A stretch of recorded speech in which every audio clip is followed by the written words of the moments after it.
Hello and welcome from Budapest. This is Hungary Reports from Public Media M1, bringing you the latest news from Hungary and the Carpathian Basin in English. I'm Árpád Szőci. Great that you can be with us. The date of October 23rd, 1956 is etched on every Hungarian's mind. Back then, it was the height of the Cold War, where almost all of Central and Eastern Europe were occupied by the Soviet Union. That's also when university students first demonstrated in Budapest at the statue of Hungarian poet Sándor Petőfi, among other places.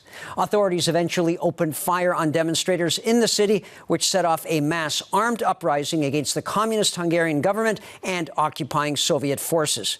After about a week of bitter fighting, the Soviets sued for peace, but they were really stalling for time. And on November 4th, they unleashed Operation Whirlwind with 60,000 fresh troops, thousands of tanks, armored units, and 2 Air Force divisions that had come from the east, overrunning Hungary and quickly ending the revolution.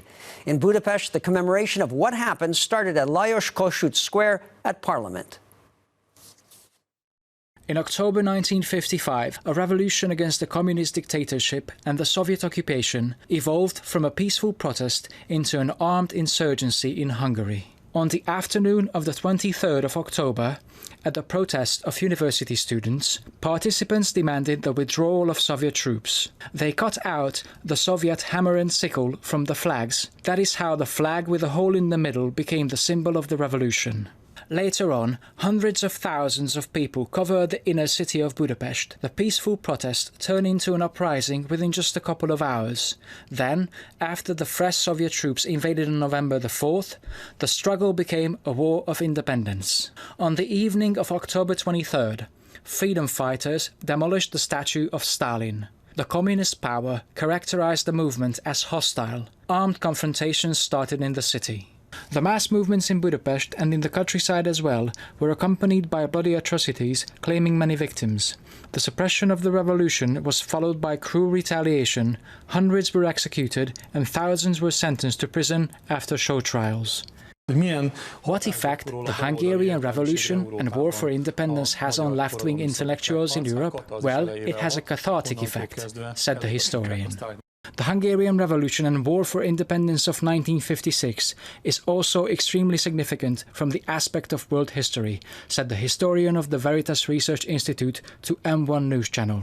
János Rácz added that communist parties existed not only in the East but also in the West, and that Hungarian events also affected left-wing intellectuals. From that moment on, they rejected Stalin-type dictatorships and the Soviet way. The European left-wing would search for their own individual ways. European communism would suffer such a blow from which it couldn't recover later on, the historian said. After the fall of communism, the 23rd of October was declared to be a national holiday, as stipulated in the first law of the first independent National Assembly at its first session.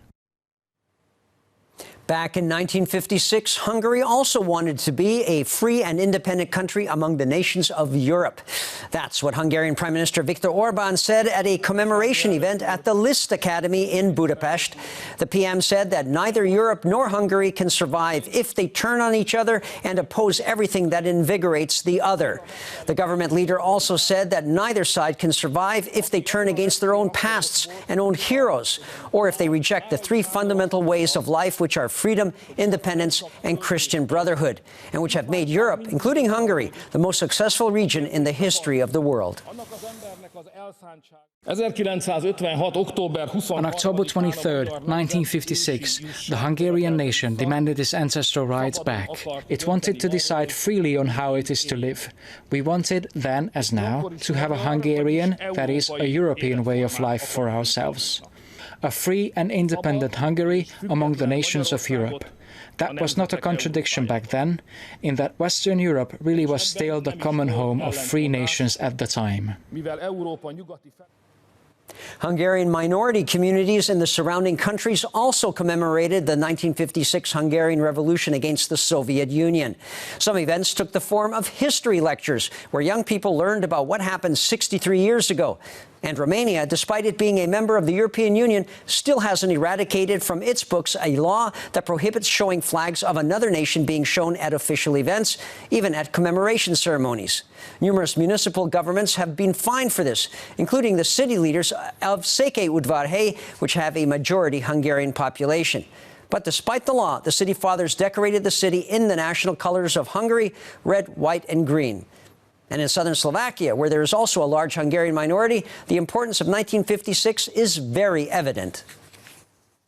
In 1956, Hungary and the Hungarian Revolution failed, yet we needed 55, so that here in southern Slovakia, then a part of Czechoslovakia, the Prague Spring of '68 would happen, and then, later in all of Central Europe, the uprisings of 1989 and 1990. We can safely say that 1955 brought about freedom and regime change in '89 and '90 in Central Europe, including Hungary. A new Hungarian film that deals with what happened to two people after the Second World War, called Those Who Remained, was just shown at the Chicago International Film Festival. Hungary is nominating it to be considered for an Oscar in the category Best International Feature Film. The movie was twice shown at the Chicago Festival to packed audiences.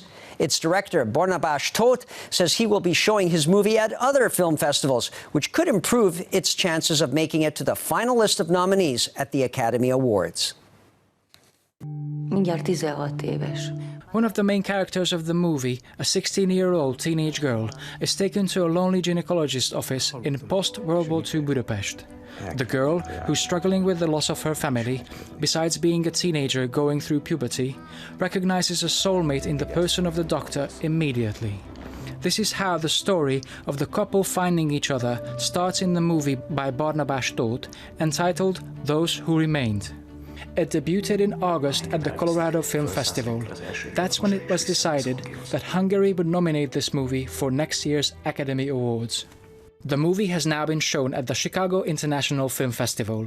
It had 2 showings, both to sold-out houses. The movie, titled Those Who Remained, represents Hungary, and with a sold-out showing, makes this stage especially important, also because it has now the opportunity to prove itself at more festivals. And it will be also shown at the screenings in Los Angeles, as this movie will represent Hungary at the Academy Awards of 2020. Zita Bencsik, Consul General of Hungary in Chicago, said that the message of the movie, showing the horrors of the Holocaust and the ensuing communist dictatorship, connects the events of October 23rd.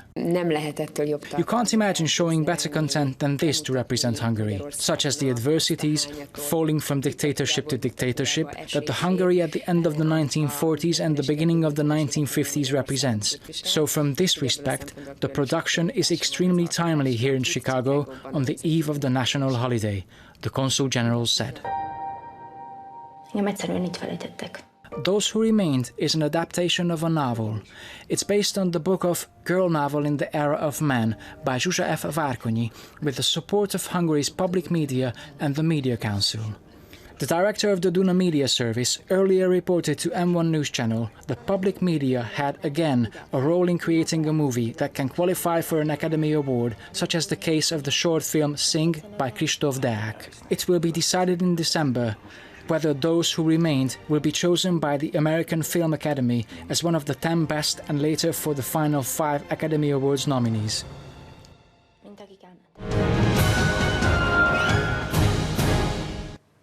On Thursday, Hungary's biggest gastronomic event, the Sausage Festival in Békéscsaba, kicks off for 4 days. There, children can taste test different fillings for sausages.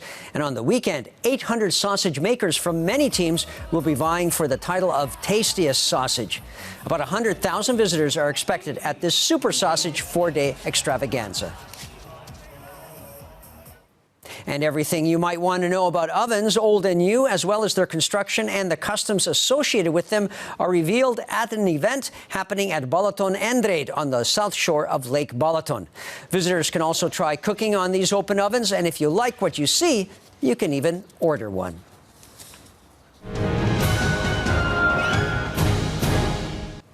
And that's all for now, but we'll be back again the next night, live, right after the news in Hungarian at 11 p.m. local time. You can also catch us in repeats and online. Please stay tuned now, if you can, for our new shows in German, Russian, and Chinese. Thanks very much for watching, and minden jót.